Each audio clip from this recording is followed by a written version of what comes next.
Starling, the 7-year-old wattled crane who's new to the zoo. But Starling actually came to us through the species survival plan for wattled cranes. That's through the Association of Zoos and Aquariums. And Starling came to us this winter on a breeding recommendation with Hannibal. He's 22 and been at the zoo for 12 years. There are 15 crane species on Earth, and a couple of them are in Africa. So the wattled crane are actually the largest African species and the second tallest crane species. So they can actually reach heights of close to 6 feet tall. And this species actually, they're native to 11 countries within Africa, with the largest population being in Zambia. In the wild, the wattled cranes are considered vulnerable. This species in particular are heavily dependent on wetlands in Africa, more so than the other crane species that are in Africa.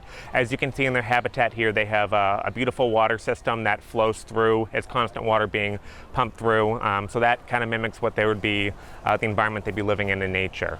But these guys are vulnerable to extinction. There are fewer than 10,000 of them, and that's mainly due to habitat loss, specifically water being diverted from their habitat and human encroachment. The Fort Wayne Zoo is part of the plan to make sure there will always be wattled cranes. Cranes, as a group of birds, are actually all monogamous, so they are capable of having the same partner for the duration of their life, which can be several decades.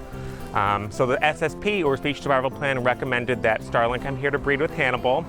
Now, genetically, they are a great match for each other, but having minds of their own, it's our job to assess whether they're an emotional match for each other.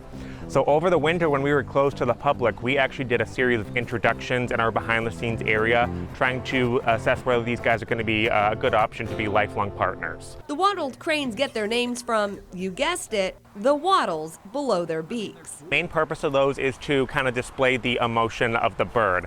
So if they're content, if they're in a comfortable environment, they'll actually be hanging quite low.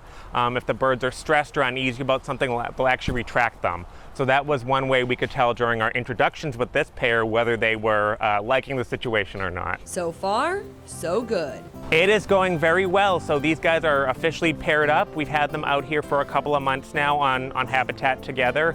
And the true test is actually going to be when their breeding season comes up. So that'll be in this winter going into next spring. And that'll be the true test of how compatible these guys are. If all goes well, there could be a zoo baby to meet next year. They're only laying once a year, especially for wattled crane. They are unique among crane species in that they typically only lay one egg per year. So they really only have one shot at getting it right.